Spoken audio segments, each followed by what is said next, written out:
जब 2012 ईस्वी में कर्मभूमि कोचिंग का स्थापना किया गया तो उस समय एक मजाकिया लहजे में लोग पूछ लेते थे कि आखिर आर्ट्स का कोचिंग क्या होता है।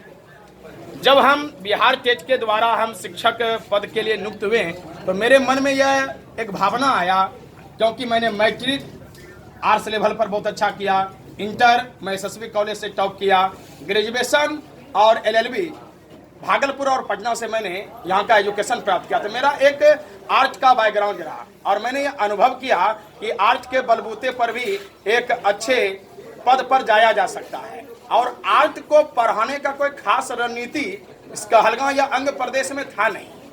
तो मैंने ये देखा कि साइंस कॉमर्स के अन्य संस्थान तो हैं ही, तो मैंने 2014 ईस्वी में आर्ट्स का एक नायाब सा कोचिंग लेकर के आया और जिसका नाम रखा मैंने कर्मभूमि कोचिंग। जैसा कि इसके नाम से ही इसका लगता है कि हर एक जो व्यक्तित्व होता है वो दिख जाता है किसी के नाम से ही। आपका जो कोचिंग का नाम है कर्मभूमि, यानी कि इसमें आप कितना बच्चों के लिए आप कितना वो रखते हैं कि अगर वो अपना काम सही तरीके से करे तो टीचर का काम थोड़ा सा आसान हो जाता है। कर्मभूमि कोचिंग का एक उद्देश्य रहा है हमेशा से। सबसे पहली बात कि मैंने टाइम मैनेजमेंट सबसे पहले ख्याल रखा, रेगुलरिटी ये भी जो है मैंने ख्याल रखा। छुट्टी अधिकांशतः इस कोचिंग में नहीं होता है और समय पर क्लास होते रहते हैं। सिलेबस पूर्णतः 2 बार अपने कार्यकाल में मैं पूरा कर देता हूँ। जो भी सत्र नए सत्र शुरू होते हैं और विद्यार्थी को सबसे पहले किसी पाठ्य पुस्तक में जो भी पाठ आते हैं उनको हम चैप्टर वाइज क्रमबद्ध रूप से हम कहानी की तरह समझाने का प्रयास करते हैं। उसके बाद लघुत्तरीय से पहले ऑब्जेक्टिव को वस्तुनिष्ठ को हम फिर कहानी की तरह समझाने का प्रयास करते हैं। उसके बाद लघुत्तरीय, फिर उसके बाद दीर्घोत्तरीय। तो एक ऐसा माहौल हो जाता है उस चैप्टर के प्रति कि लोगों का समझ विकसित हो जाता है। विद्यार्थी से आग्रह यही रहता है कि यदि वो अपने घर पे केवल 1 घंटे भी मेहनत कर लें तो मेरे कहानी, मेरे लिखाए हुए पाठ्य सामग्री से ही वो केवल अपने जिला टॉप नहीं बल्कि बिहार टॉप भी कर सकते हैं। और इसका एक बहुत बड़ा सबूत हमें 2015 के जो है रिजल्ट में आया। खुशबू कुमारी जो है, जो कि तारण महाविद्यालय की थी, वह बिहार में जो है 9वां रैंक जब हासिल किया तो यह कर्मभूमि अपना इतिहास रच चुका था। और लगातार अन्य सभी इंटर स्तरीय और बड़े छोटे कॉलेज में आज कर्मभूमि कोचिंग के ही हर जगह आपको टॉपर मिल जाएंगे, खासकर आर्ट में। सबसे ज़्यादा जो मुझे खुशी हुई यहाँ पे आके कि इतने सारे बच्चे, जब आप देखते हैं कि दूसरे सब्जेक्ट्स के बिहार में माँ बाप की बचपन से ही हो जाती है कि इस बच्चे को आईएएस बना देना है, इस बच्चे को इंजीनियर बना देना है, इस बच्चे को डॉक्टर बना देना है। अगर यूँ कहें तो माँ के पेट से ही जो है माँ बाप डिसाइड कर लेते हैं कि बच्चे को क्या बनाना है। लेकिन अगर देखें बाकी कोचिंग्स में, जैसे कि मैथ्स की कोचिंग होती है वहाँ पे बहुत भीड़ रहती है, लेकिन आर्ट्स की कोचिंग में इतनी ज़्यादा भीड़ जो है मुझे लगता है कि मैंने पहली बार देखा है। खासकर बिहार में, मैं बहुत घूमा हूँ बिहार यूपी में, मुझे पता ही नहीं था कि इतनी ज़बरदस्त बच्चों की वो रहती है। आप मुझे ये बताइए कि जो बच्चे आर्ट्स की तरफ जिनका रुझान नहीं है वो माँ बाप के सपने को अपना सपना समझ लेते हैं, कभी बोझ तले मैथ्स ले लेते हैं, कभी बोझ तले साइंस ले लेते हैं, उनका इंटरेस्ट भले ही ना हो, लेकिन चूंकि माँ बाप का सपना है कि बच्चे को डॉक्टर बनाना है, बच्चे को इंजीनियर बनाना है, तो वो उसकी ख्वाहिश को पूरी करने के लिए गलत तरीके से बोझ के तहत पढ़ाई करते हैं। उन बच्चों को आप क्या संदेश देना चाहेंगे? सबसे पहली बात ये समझ लेना चाहिए सभी विद्यार्थियों को कि कोई भी सब्जेक्ट बुरा नहीं होता है, कोई भी फैकल्टी बुरी नहीं होती है। जहाँ तक आर्ट की बात करें तो इतिहास गवाह है, पूरे वर्ल्ड लेवल पर, चाहे कैलिफोर्निया ले लें, यूके ले लें या भारत के टॉप कोई यूनिवर्सिटी को ले लें, आर्ट में पढ़े हुए लोग इस देश पर राज करते हैं।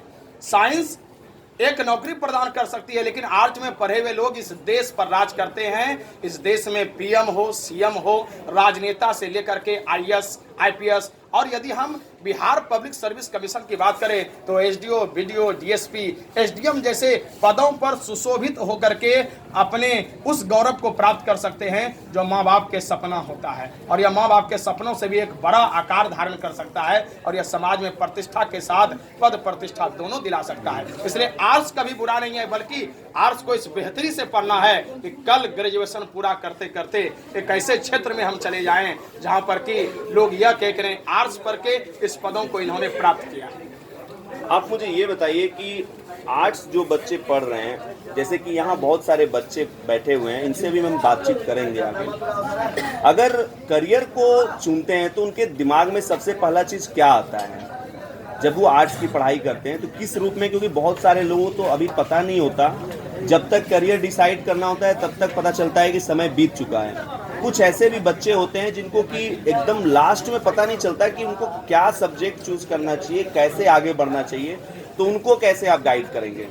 जब मैंने इस कोचिंग संस्थान का नींव रखा तो उसके पीछे मेरा एक मकसद आर्ट्स पढ़ाने के साथ साथ अपने करियर के प्रति मार्गदर्शन देना था। यदि कोई गरीब गुरबे बच्चे आर्ट्स की शिक्षा को प्राप्त कर लेते हैं तो मैं उनको यह बताना चाहता हूं कि आर्ट्स में डॉक्टर, इंजीनियर या साइंटिस्ट को यदि छोड़ दें तो धरती की सभी नौकरी को प्राप्त कर सकते हैं।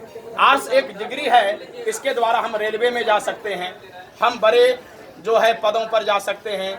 रेलवे के साथ साथ हम बिहार कर्मचारी चयन आयोग से निकलने वाले सचिवालय सहायक जैसे पदों पर जा सकते हैं। इसके अतिरिक्त हम पहले भी जैसे कि बता चुके कि एक हम पीसीएस पदाधिकारी के साथ साथ आईएएस और आईपीएस भी बन सकते हैं। इसलिए आर्ट्स पढ़ने का मतलब ये नहीं हुआ कि करियर खत्म हो जाना, बल्कि आर्ट्स पढ़ने का तो मतलब ये हुआ कि करियर को उस रुझान तक ला देना जहाँ से सफलता आपको बहुत ही निकट दिखाई देने लगेगा।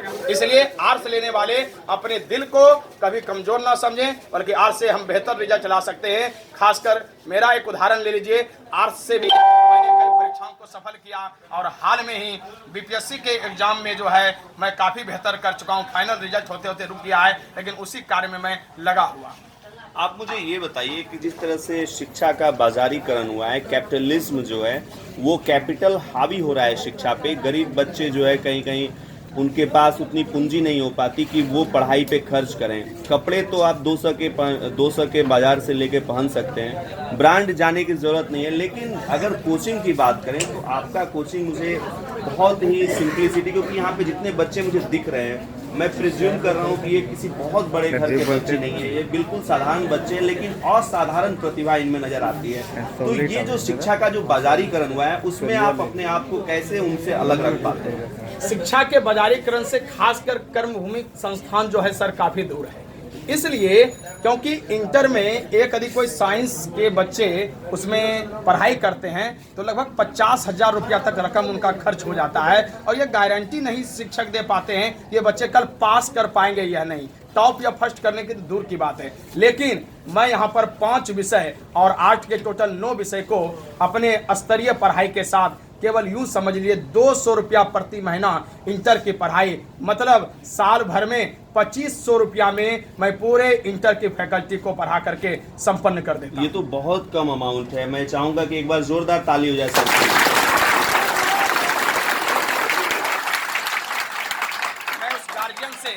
मैं उस गार्जियन से जो कि गरीब है और कहते हैं कि हम बच्चे को नहीं पढ़ा पाएंगे, कोचिंग की फी बहुत अधिक है, यदि 300 रुपया एक मजदूर यदि वो 10 दिन कमा ले तो 10 गुना 3 करे तो यह 3,000 की अमाउंट हो जाती है, और अपने बच्चों के प्रति उसको 2500 रुपया ही खर्च करना। उसमें भी सर जब भी बच्चे देते हैं हम रखते हैं, इसके लिए कभी हम किसी को आज तक निकाले नहीं हैं। आराम से बच्चे देते हैं, 2 बार 3 बार 4 बार देते हैं, नहीं देते हैं, फिर भी यह कोचिंग संस्थान उन सभी के साथ में है। बहुत बहुत धन्यवाद सर हमसे बातचीत करने के लिए।